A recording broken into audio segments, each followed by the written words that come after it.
is all there. Good afternoon, or maybe good morning, or maybe it is a good evening for you. How do we know? We don't know where you are, and I would love to find out where are you based.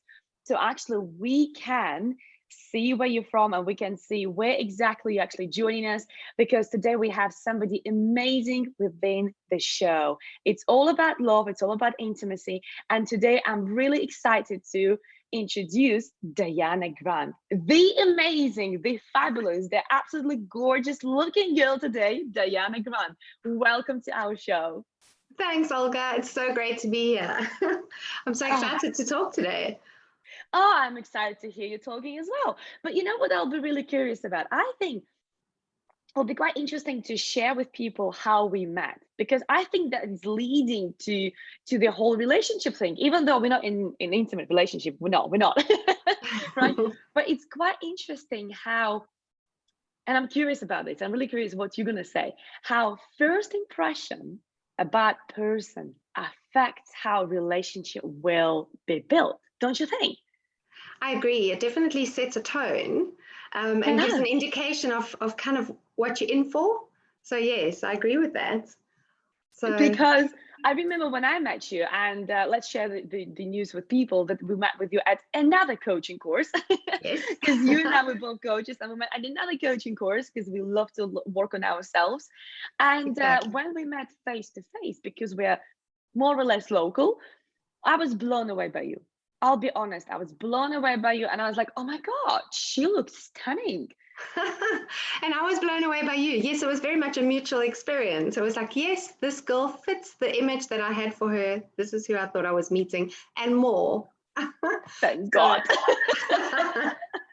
Thank God. Right, that's good. But you see, that's exactly what I mean. Very often we have an image of somebody in our head, and we hope it's going to match for the rest of their lives. Absolutely. And I think we do that to ourselves as well in a lot of cases.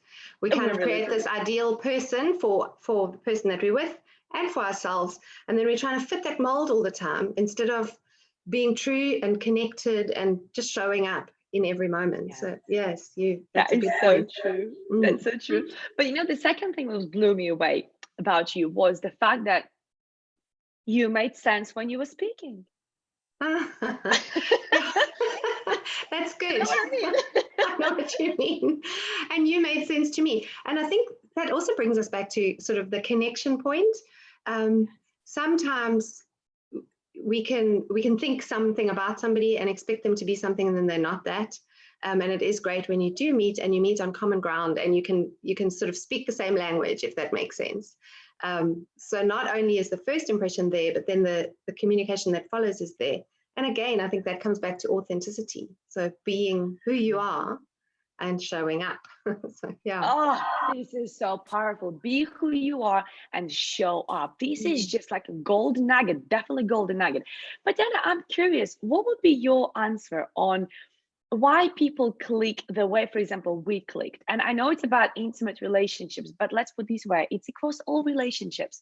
Why did we, you and I, clicked so well, and since that we just call each other even sisters? How does it happen? What exactly impacts that connection? That I think comes down to, obviously at first for us it was on a screen, so it was online, it was virtual, it wasn't an immediate personal meeting. And definitely from my side, I just remember hearing you speak. You were clear in what you wanted to say. You were also quite passionate. There was definite feeling behind what you were saying. So you never just said things that sounded like you were reciting a textbook. It was you. So immediately, and that was in a group of about 40 people, I noticed you and I thought, oh, that girl is speaking from her heart. She's clear in her mind about what she's speaking about. And so for me, that created a connection point straight away, if that makes sense. I felt that connection. And then to see that sort of again and again in each week that passed, not only that, something like a course, you can also pick up on people's ethics, people's, what's the word I'm looking for? The standards that they hold themselves to. And you clearly held yourself to a very high standard because you showed up every week on time. You were engaged in the course. You had done the reading that was required. You'd done the work that was required. And I related to that. There was like, yes, this is my type of girl. So again, I think connections are formed on so many different levels. And it is interesting, especially in these times when everything seems to have gone online now. So we're all living a virtual life, and relationships are shifting into a new space. And to be able to know what you need to see and know where the connection points are, I think that's quite important. This is so powerful, really powerful. And I must say that if I may add something, I think it was also about us being on the same level. Yes, a You know, us wavelength. being, yeah, exactly. Us being Definitely. understanding each other and just being at the same, like, we can call it vibration, we can call it I energy love that level. word. Yes. Yeah, it's very nice Vibing on word. the same, yeah. Yeah, Love exactly. it. But again, as the topic says, right, for better relationship, for better intimacy, it is about that self-love, right? Mm, And what I think you and I are really good at, and obviously we had a journey about this, but you and I, what we're really, really good at is actually loving ourselves. absolutely. We don't waver on that. We don't waver on No. that. I agree with you. And that's a definite vibration. And I think it's a very strong one. And Oh, and as you know, I believe it's the foundation of everything. Um, yeah. the real work, I believe, the real work is always inside.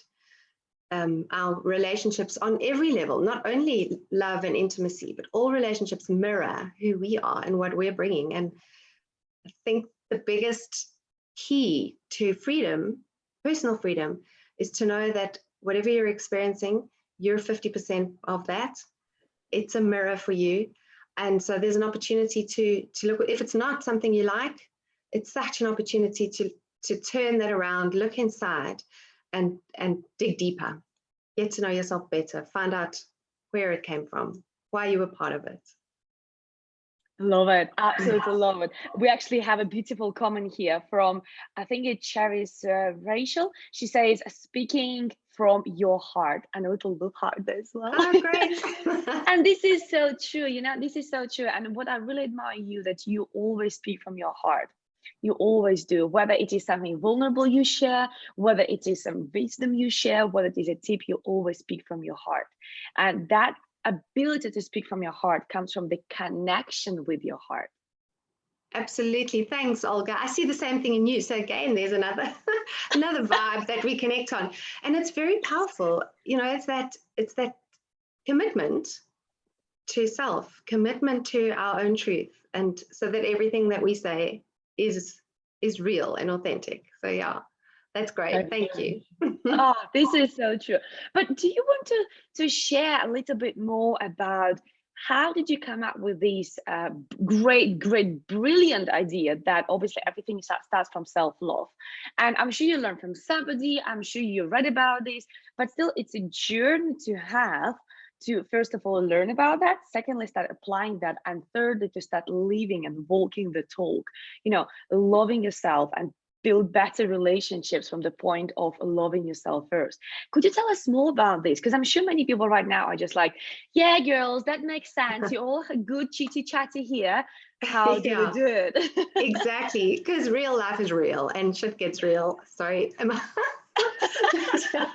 So it's interesting because for me, you know, as you saw in my bio, I've always had this thing about love. Love is the answer, love is the answer. And it sounds, like you say, everyone can think, yes, that sounds great. And self-love sounds great. And everyone's like, yeah, you know, candlelight bath, and that's a bit of self-love. But for me, it was a very deep thing. And from quite a young age, I really I used to watch people and watch relationships around me, like my parents and my family and their friends, and just observe and always it kept coming back that when people were true and acted out of love, things figured themselves out. So this became a theme, but you know, as we go in life, we have to bump our heads and learn the hard way. So off I went, blundering into my adult life and making some wonderful, exciting times for myself and challenges as well. And it was coming out of my marriage, my first marriage. I was married quite young, and we had a fantastic adventure together. It was just super time, and we have a daughter together. But the marriage didn't make it, And coming out of that, I felt so lost and alone and crashed. I felt like I didn't know myself outside of my marriage as an individual. I really felt like, who is Diana? What is she like? What does she want? And it was from that place that I had to start rebuilding. And it was when my daughter Erin would go to her dad on every other weekend that I would take that time and just try and reconnect with myself. For me, I had to, pick up my journal again, start journaling a lot and digging deep and facing fears. And for me, that's all part of self-love. It's the heavy stuff, and seeing, why did the marriage not work out? I was part of it. I was half of that marriage. And we went from being this great golden young love to it coming to an end in divorce. And so that was something that I had to dig into and look at my role in that. And so that's where it started for me. And that's where it really took root. So as I said, it was always there, but it really took root after my marriage came to an end.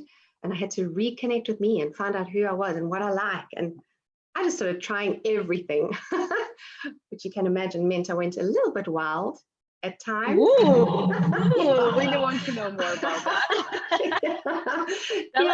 Tell us more. Well, yes, it was just this case of, I don't know, I remember lying in a bath one night, and for me, water is a big thing. Love water. So pampering myself in a bath is divine. And one of my best friends at the time called me up and she said, what are you doing? And I said, I'm having a lovely bath. It was a Saturday night. She says, no, you're not. Get out of the bath, get dressed, put your makeup back on. We're going out. And I said, I don't know. Because I used to love going out when I was younger, and now I wasn't sure. And she said, well, it's not a question. I'm coming to fetch you, so be ready. And I just thought, okay, I'll let her be bossy and I'll go with this idea. And off we went. And that was the beginning of a quite a fun party time in my life. I was in anywhere that I could dance and hear music every second weekend. It was fantastic. And remembering how much I love to dance, and not to say that I can dance, but throwing my body around a dance floor in a nightclub, fantastic fun. So yeah, and that was just something I'd forgotten. And so it was about that reconnecting. Yeah. That's interesting what you said there. Really interesting that you felt like, oh, I like her to be bossy. Yeah. How easy are we taking that? Because right now we're living in a world of, let's support women, let's make them super powerful, let's put them, all over the world and equality and everything else. And now you openly admit that you allowed her to be bossy. I mean, I agree with you, right? I agree with that. But like, wow, what an experience was that? Absolutely. And it's interesting you picked up on that, because that was also another journey for me, was reconnecting with my own vulnerability. Yeah. Because like we were saying earlier, I had created this idea of who I should be. And I was a mom, and now I'd been through a divorce, which kind of shook my identity, my picture of myself. And there it was scary for me, because I know how to stand my ground, hold my boundaries. This is what I want to do. This is what I don't want to do. And that night was kind of a decision to be a little bit vulnerable, let her be bossy, to see where it would take me. So it was an option to have an adventure and an opportunity to get to know myself better in that. Because I think when we create a lot of rigid boundaries, so it's very safe space, we can risk not growing. We can risk staying the same, stagnating. And stagnation is, I think, terribly dangerous on every level, emotionally, mentally. That affects what we bring to life. So yeah, that was a choice to be vulnerable to somebody else. I love that choice. I think this is the best choice you could ever make. Honestly, this is the best choice. Because let's put it this way, when we are vulnerable, when we are raw, when we open up, when we reconnect with ourselves, this is when the true journey starts. Absolutely. Absolutely. Because until then, we all wear masks and we pretend, and we, especially when you were raised in a way that you have to be strong and you have to look after others, be a good girl. Yes, be a good girl. Oh, yeah, that's such a big thing. Yes. Right. I think we need to have another session on femininity and masculinity here. I can see Good idea. Yeah. I can see it's coming, yes. But this is so, so important. And when we are on the journey of falling in love with ourselves, it is about seeing yourself real. That Yes. real person, real girl, real boy, Yes. real person, real child inside of you, in order to face, okay, where can we go together? Right? Let's face the Exactly. journey together. Mm. Exciting. And sometimes it's scary. Sometimes you'd go into some sort of deep and dark areas where you realize, okay, I definitely don't like that. Okay, I get it. Oh, And then you can sort of, and then that's the only way you know it though, is if you've gone there with yourself. So yeah, that's so I true. That's so agree. true. Well, I have a really beautiful comment here actually for you. So, Teresa Rochelle, I'm so sorry, darling, if I misspell your name. I'm really sorry. But you're saying, Diana, you are real. You give of yourself in truth. This is so nice. Oh And wow, then, thank you. oh, it's beautiful. And then she says, I've not only known Diana for a short time, but feel I've known her forever. As that stated before, she is real and lives her truth. A great role model. Ooh, Wow. that's exciting. Very nice comment. Thank you. And then we have another comment from another user. It's, I think, JJ UK. A lot of us just coast. It's a challenge to be vulnerable. Once you overcome your fear, it's so beautiful. How Wow. powerful. It is powerful. And that JJ is so correct, because that feeling I think when you're staying safe all the time and you're trying to not be vulnerable, you don't let go. And when you take that step into vulnerability, and the weird thing is, instead of it being completely frightening, it feels Mm. completely safe. Suddenly it's warm and it's wonderful. And you see that life and the people in life are all there, and nothing's really changed except that you've shown up. You've stepped over that scary boundary and you've shown up. And yes, it is amazing and it is beautiful. And more opportunities come out of that. There just seem to be, chances that you would never have known had you not made yourself open to it. Yeah. That is so true. That is really, really true. And this comment is beautiful itself, as well as obviously about vulnerability. But now the good question is, okay, we got it. So now we're getting all vulnerable. Is it about crying and sobbing all the time? Is it about sharing the problem? What does it mean? Because we know, okay, but other people that have no clue what it means to get vulnerable in order to start loving yourself more. What does it mean to be Right. vulnerable? How could you translate it to normal people language? Let's put this way. Yes, exactly. So everyday life. Yeah. That is such a good question, because these are words that are bandied about: vulnerability, self-love. And you think, well, okay, I get it, but do I? So for me, a normal everyday scenario for vulnerability is similar to the one I explained, where I allowed somebody else to kind of suggest something that I wasn't maybe 100% sure of, or doing something like today, you and I just showing up and being ourselves in this space. We're having a conversation, and there are other people privy to this conversation. And instead of letting that be scary and forbidding, maybe we just show up. Could be us and a bunch of friends on a blanket in a park having a chat. But because it's not that, we're actually in a slightly vulnerable position. So yes, it's about, to me, it's about showing up 100%, true vulnerability. Going to work, if you work in a group of people, and there's an opportunity where you've got a really good idea or you've got a strong opinion about something, it's stepping into that and saying, okay, my idea, my opinion matters enough for me to give it a voice. I'm going to suggest this. I'm going to speak about it. Taking that chance. And in that moment, you might feel extremely vulnerable, and that you're stepping into your vulnerability and your power at the same time. And I think there's the secret. Vulnerability brings true empowerment. Wow, this is so powerful. This is truly, truly powerful. The thing is, we all are hearing a lot of tips here and there, but without stepping into this journey and without applying this all, we will never get there. That's the truth. It's about taking that step into it. So it's great on an academic level to read about it and think about it, and it's all awesome. But until you actually take a step in your life it's not, it doesn't become real. Yeah. That's true. That's true. So what would you say was your first experience of becoming more vulnerable? How did you decide, okay, today I'm gonna be just vulnerable? What was it, like that? Or was it like you woke up and you were just like, you know what, I will just go cry my eyes out today no matter what? Or was it just you going and complaining about, what happens in the life? How did you decide that that's it, I'm gonna be vulnerable? And what was the experience like? What did you learn from that experience, from being vulnerable? So for me, it wasn't a specific thing. For the longest time, I always say that my body talks to me. And I think all our bodies talk to us. I think that's why we have bodies. Yes. But it's about learning to listen. And I get this, I call them heart thumping moments, because my heart starts thumping. I have a thought, and then my heart starts going, and I know that I have to follow that thought. That thought wasn't an accidental, random thought.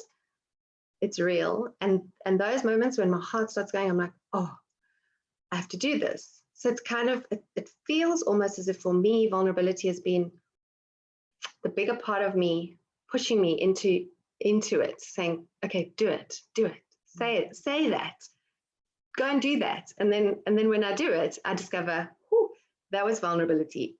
I felt vulnerable, but now look where I've got because of it. I've taken action, or I've voiced myself, and wow, I'm in a different space now. And that's been over and over and over again in my life. So yeah, I come across as a very bold person in groups. But boldness is not always what it looks like from the outside. And you probably know this because you come across as very bold as well. And on the inside, it's like, on the inside, it's just like knees shaking, but you do it. Yes. Yeah. Well, I think it's something to do with you being South African, right?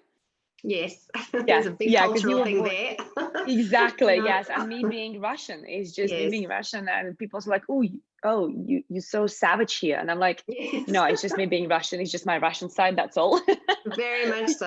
Yeah. Exactly. Yes. But Yeah. how do you think, it's a really good question here. How do you think culture affects you in terms of self-love, in terms of you being vulnerable, in terms of you, being in tune with yourself? Do you think it gets affected by culture, by the way, by the place where you were born, by your nationality, who you are, or it doesn't really matter? What's your thoughts on that? Sorry, I just knocked the table. I definitely think there is a role. Culture does play a role, because if you think about a culture where, and we mentioned women, we are women, you mentioned women earlier, and women empowerment, a culture where women are sort of expected to be quiet and just taking care of the home and nurturing the children, that would definitely impact how you can step into a different role, or how you can experience yourself, how you can express self-love. I think in a culture like that, you might have to sort of steal little secret moments where you read a book that you shouldn't be reading, according to your culture.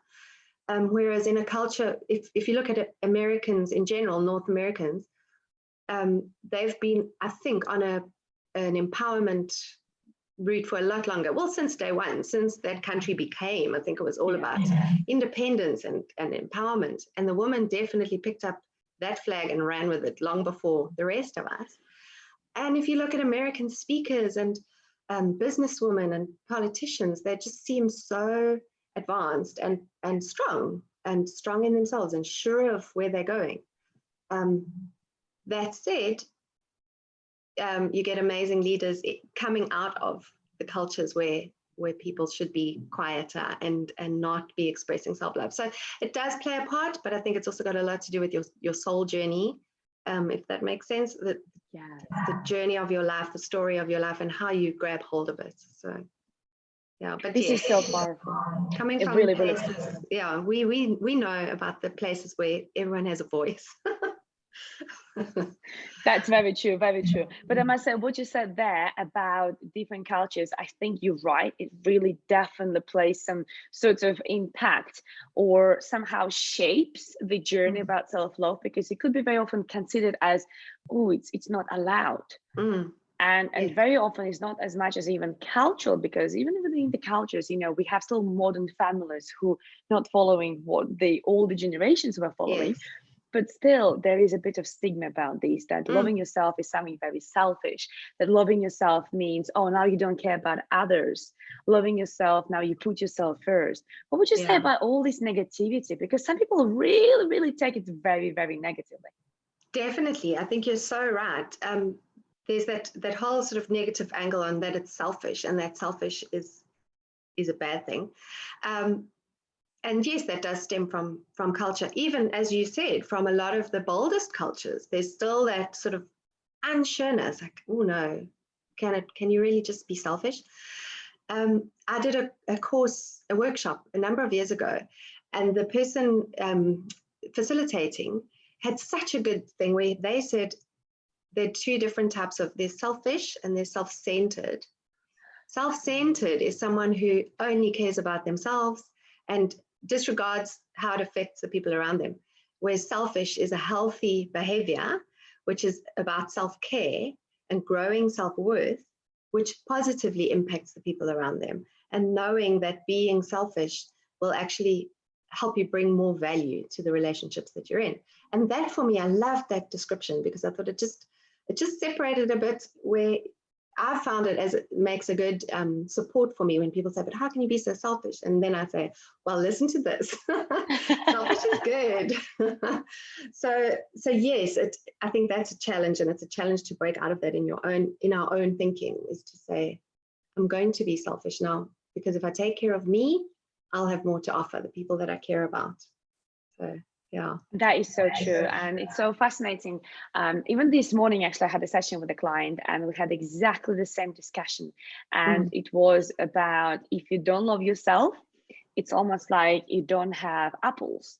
Because if I want an apple from you and you don't have an apple, it doesn't matter how much desperate I am. It doesn't matter yeah. how demanding I am. It doesn't matter if I, throw myself on the floor and cry my eyes Mm-hmm. out and stammer and just like do whatever.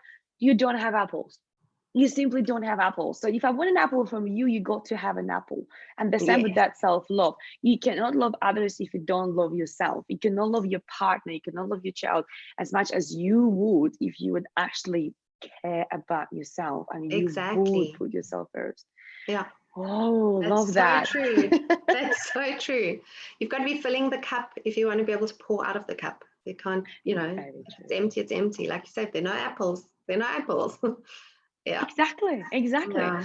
Okay, so can we just go back to that really interesting period of your life, which you said like you did some interesting stuff? I would love to know more. What was your journey through that period of time? Whatever you were doing, what was your learning process? How much do you think you learned about yourself? Because I'm sure right now we have so many people who are going different routes in their lives, and some people finish their relationships and they straight away jump in another one.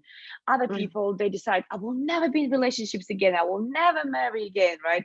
Other yeah. people do some crazy stuff. I'm not sure which category you belong. All Right? of them. Oh, that's interesting. But I'm curious to know, what was your journey about that? Can you tell us more? Like, can you dive Sure. even deeper? Sure.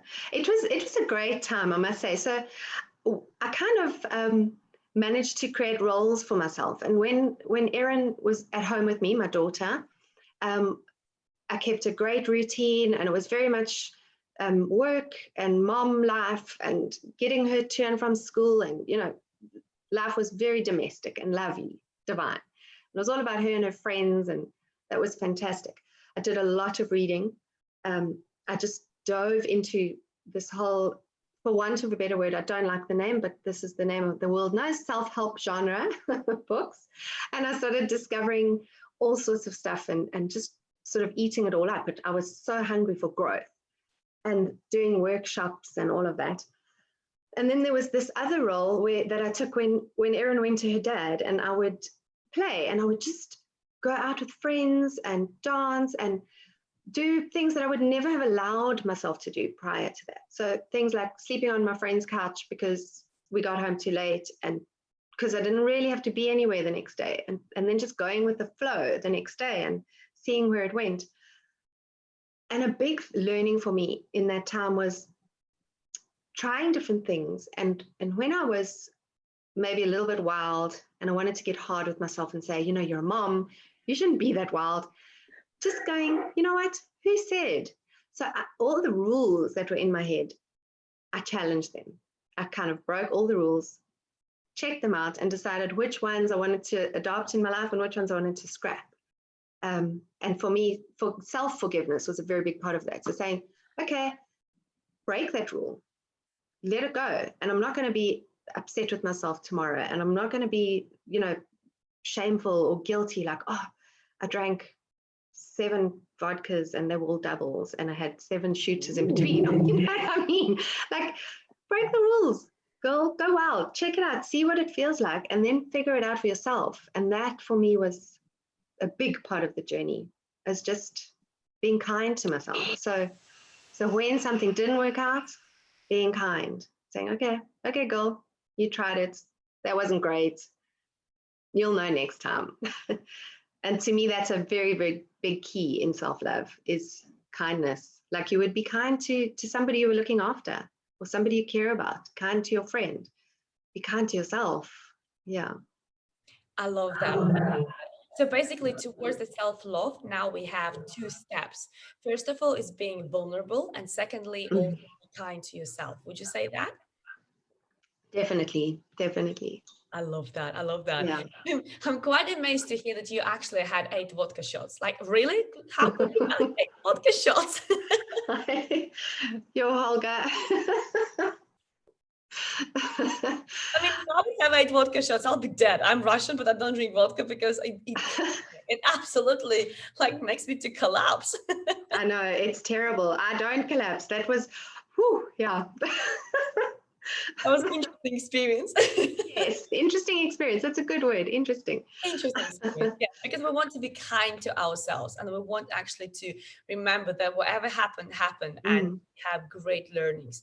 And I must say, probably one of the best learnings actually are in my life, those which you don't want to remember about. Yeah, it's true, because you get a contrast. And I think we're so afraid of contrast.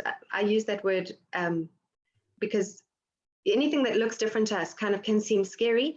But as soon as we experience something different, we're able to evaluate what was before and what the difference was, and where in between we might want to settle, or we might want to pick one or the other, or somewhere in between. And yeah, and then be kind about that process, because there's no need to judge. I love what you said. Don't be afraid of contrast. This is so beautiful. But we have interesting comment here from JJ. She says, being selfish is difficult as there's often guilt attached. This is an external cultures, people, and judgment comes your way. It's so refreshing knowing that being selfish is in fact healthy. Wow! Yay! We get one more life today. How amazing is that? That's amazing. Yes.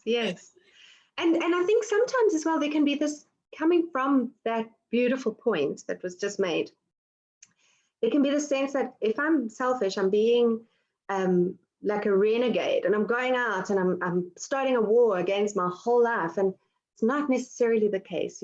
You're just making a little bit more space and time for yourself to, like we said earlier, to be able to fill it up so that you can love better. And how wonderful. Very true. Very true. So I hope it definitely helps JJ to actually move on, and life being more in love with yourself rather selfish, because it's not selfish, actually self-care. Really good comment. Thank you so much, JJ. Really, really grateful. It's nice to receive comments like that, because it means people really take it on board, right? We're not just here chitty chatting, we actually are educating. That's fabulous. So far, what we have is, in order to love yourself, in order to come out with more self-love, firstly, you got to be vulnerable, right? You got to really connect with yourself, got to be vulnerable. Second step, you said it is about, what was the second step? The third one you said was the contrast. Yeah, and contrast and selfishness. Selfishness. Yes. That's sorry about that. Yeah. So definitely be more vulnerable. Definitely that self-care, self-love, but also the contrast. Not to be afraid from that contrast, because once you are thinking that, oh, this is too bad to do, once you think that people will judge me, I'm a mom, I'm not supposed to do that. And I'm sure you and I, well, definitely I can speak for myself to start with. You know, very often you have this, but you're a coach. Yes, yes, exactly. Yeah. You have it. How do you deal with that? Because, you know, it's one of those when you think, well, yeah, but you're a coach. Do you supposed to say this? Mm, Do you supposed to behave like that? Well, mm. you're not supposed to behave like that. Be a good girl. Yeah, I think that's exactly, that brings us right back to the beginning again, because it's that whole those cultural things that are kind of built into us. They've been programmed into us before we even knew what we were. So now we have that little voice that says, but you're a coach, you're in a position of leadership, you can't be saying that, you can't be doing that. Well, you know what, the most powerful leaders and coaches and mentors and life changers around the world are authentic and completely true, and they're not always liked. There's not the same apple for everybody. I love that analogy of apples. Not everybody likes a green apple, the sour green apple. Some other people like a juicy, sweet red apple, and that's okay. The key, I think, for anybody in any position in their life, because whether you're a coach or whether you have a very small life with maybe only 5 people in your world, you're a leader and you're an example to somebody. And the best way to be anything to anybody is to be true to yourself. So yeah, that little voice can be shushed. Yeah. There's the only time when we can be a bit more masculine and say, shush. Absolutely. No space for you here. Shush. Thank you. Yeah. Thank you for bringing that up. Thank you. Exactly. Exactly. What do you think about this? We have really interesting comment here. Relationships have different qualities. Friendship is a relationship. Yes. Colleagues are a relationship. What do you think Yes. about this? Because it sounds like people thinking that, you know, it's different relationships. Do you think they all are different? Do you think we can classify them as all the same? What's your thoughts on that? I personally believe that relationship is relationship, no matter what. I think we express differently in different relationships. So in an intimate love relationship, you would express differently than you would in a colleague relationship. However, I think at the root of it, relationships are all about interrelations with each other. And it brings me back to my point earlier about a mirror. So it's where we see ourselves and where we have a chance to grow and be better and be a fuller version of ourselves. I don't like the word better because it sounds like you were bad. A fuller, more whole version of yourself. So I think, well, for me, definitely, I believe all relationships hold that key opportunity to interact, to share, and to grow. It's just how we choose to do it is what varies in the different relationships, in my opinion. Beautiful. I love that. What you said there is really, really powerful. All relationships have the ability to grow. And what we face very often is the fact that couples, they grew apart. And Yes. I must say that that was my journey as well. I grew up with my husband and we had divorce because we were just two completely different people. And it's not something that I'm very proud of. I'm not. But what I learned from that experience that actually we could have grown together. Yes, And absolutely. and that could be so powerful, right? Of course, like right now we can't turn the time back, but couples must grow together because if they don't, they grow apart. Simple as that, right? It's Absolutely. not Yeah. a mechanism. But what would you say that when you start this journey of doing some interesting things, right? Yeah. And now I know you're married, right? Now you're married, and I know you're happily married, and I know you're really in love with your husband, and you have beautiful relationships, something that I really admire about you too. But how do you think your self-love actually helped you to be in these type of relationships? Oh, a lot. So I actually met my husband about 10 years ago. So it was in this interesting time that I was having.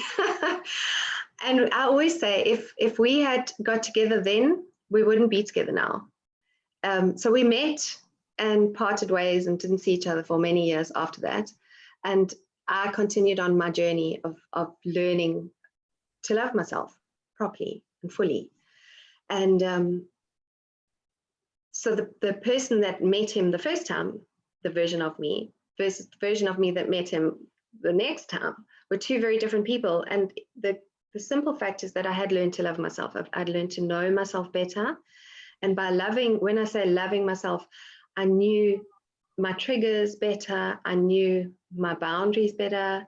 I had a better sense of what I wanted for myself, what I wanted to achieve, and that I can do that on my own.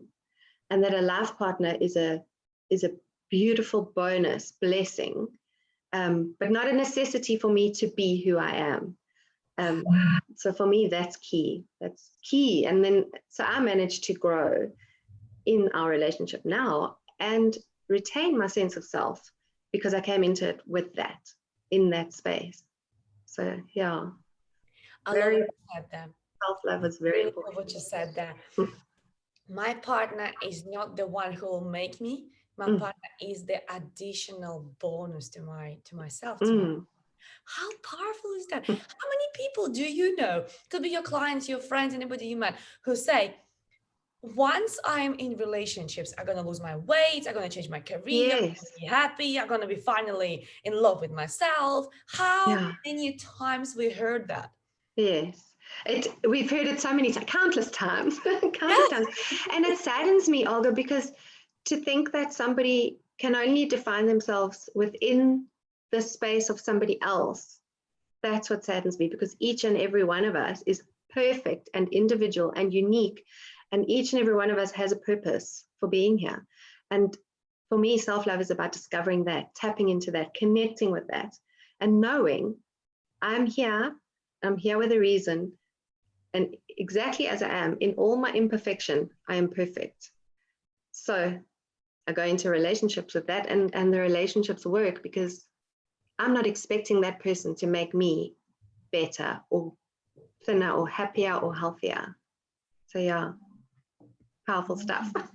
Very powerful. Very Yeah. powerful. I wish everybody would just understand it, and I wish everybody will learn that, and everybody would just follow that, because the minute Absolutely. we realize it starts with ourselves, Mm. and as Diana, you said at the very beginning of this show today, that it is about you and people in your life that Yes. mirror who you are deep inside of yourself. Mm. This is just the next level, and I wish everybody will just hear this. And please, people who are watching us right now, please share this video with your loved ones. Please let them know how important it is actually to be in love with yourself in order to improve your relationships, in order to love your partner even more. And the most powerful thing here is not about your partner coming and changing your life. It's about you being responsible for your own life, your own feelings, your own emotions, your own Yes. self-love, not your partner. Yes. Oh, you just said such a powerful thing now as well. It's just the use of a word, responsible. Oh, And for me, that's a big thing, accountability. And it brings me back to what we were saying earlier about contrast and mirroring each other. And I think that's a huge part of self-love as well, is remaining accountable to the truth that you see. Sometimes we see things about ourselves that we don't like. Sometimes we behave in a way that we don't like. You know, we might treat somebody in a way that we wouldn't actually want to be treated, or we wouldn't want to do that, but we did because we were having a bad day or whatever. And it's about owning that. It's about saying, well, that's still me. That's still me. I forgive you. That was pretty horrible, but I own it. And in relationships, it's so powerful because if there's always going to be conflict is something that happens. And if you can own your part of that and not always be saying, you're the problem, you did that, it's exactly what we were just saying 2 minutes ago, but in reverse. So as much as it's about owning your own and taking responsibility for your own growth and your own self and your own identity, in that as well is when there's problems or challenges, you're as much part of the challenge as your partner. So yeah, I think that's also key. Accountability. that is so powerful. Really powerful. But you see, I've got another question here. So when it comes to intimacy, because it's not about relationships only, right? It's also about intimacy. How do you think, somebody they already got their whole entire journey. They are in love with themselves. They are vulnerable. They're not afraid of, facing some conscious situations. But now the time comes to intimacy, right? And they met somebody who is very special in their life. And now it comes to intimacy. So how loving yourself will actually can improve your intimacy? Why to bother about, like, it's just intimacy, it's just intimacy, how some people would say, who cares? Right. Absolutely. Oh, that's a very, very good question. That could be a whole nother hour. Good, let's do it. I think when it comes to intimacy, if you've been down a journey where you've invested time in knowing yourself and loving yourself, and you invest it as a constant practice as part of your life, when it comes to intimacy, first of all, you're able to show up 100%, which immediately, intimacy requires vulnerability. And we spoke about vulnerability earlier. So you're able to be vulnerable, you're able to really be present in that moment. And not only that, you're aware of what works and what doesn't work for you, which means you're also more open to receiving feedback from your partner. So you're able to pick up on what works for them and what doesn't work for them, and be in a vulnerable space together, which immediately creates another level of intimacy. So yeah, for me, the self-love feeds directly into that. Because intimacy is not just about physical either. It's about mental, emotional, it's every level. And so if you're there with yourself, how much easier and more enjoyable will it be to be able to be there with somebody else?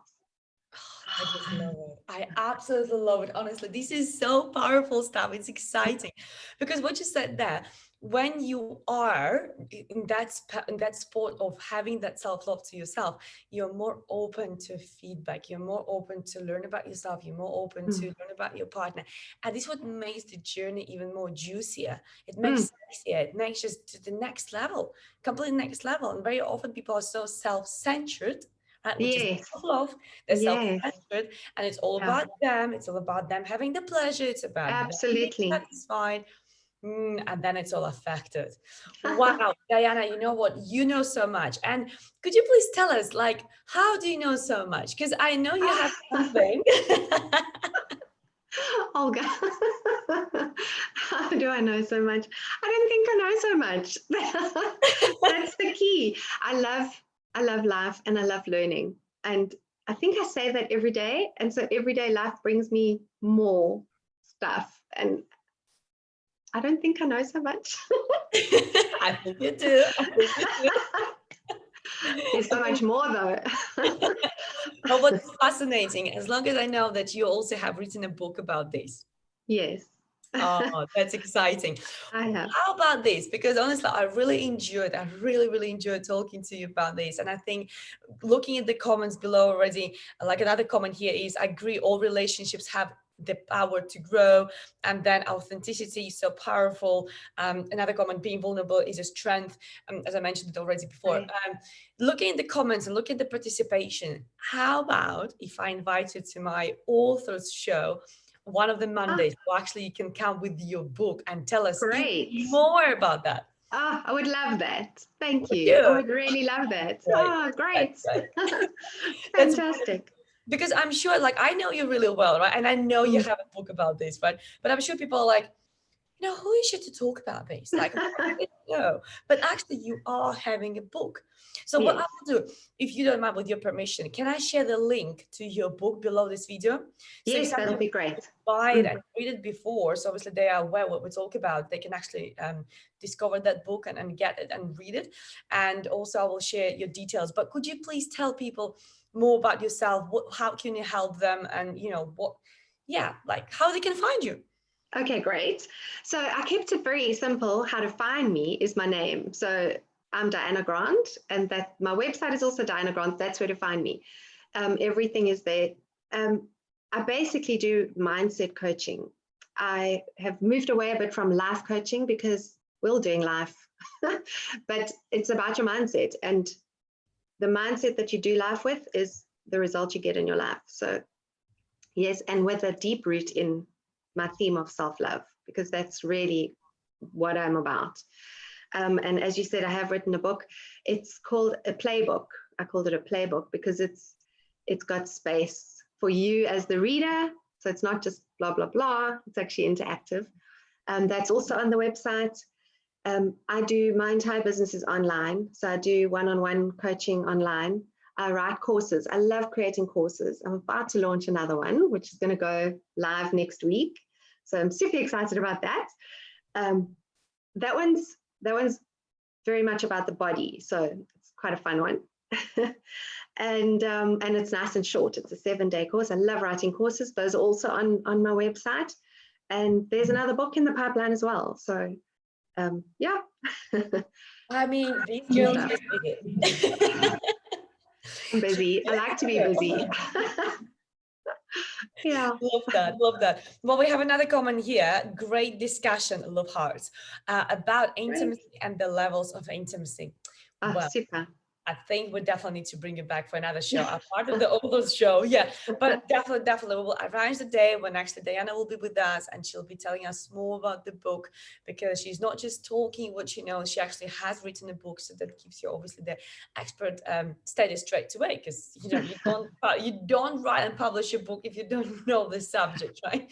So I'll be curious to read the book as well and find out about all your stories. Do you have any of those Awesome. interesting stories in your book? Do you have any? I do. So I've used little stories from my life in the book. So it's very personal. Wow. Yeah, there's a lot of me stories in there as examples, because what other example can I use but one that I've lived myself? So Exactly. yeah. Oh, that's exciting. Okay, so everybody should go buy a book to learn more about Diana's secret life. Yeah. Well done. True. Thank you so much for coming today. It was my true Thanks, pleasure Olga. to speak to you. Have you realized it's been nearly an hour? I can't believe it. Absolutely shocking how time flies with you every time. Doesn't matter if it is just catch-up call, it is a meeting, or it is this show. Time flies with you all the time. It does. We have a knack of making time disappear. Yes, exactly. The side effect of Diana and Olga. Yes. Oh, yes. Wonderful. Thank you so much, girl, for being here with us. And we will definitely arrange another day where you can come with your book, because I'm sure people will absolutely love learning from you more. And we will make it happen. Wonderful. Thank you so much for having me, Olga. It's been such a pleasure. I was so excited, and it's been great to be here. Thank you. Oh, thank you for saying that. It really means a lot to me. Thank you. Thanks.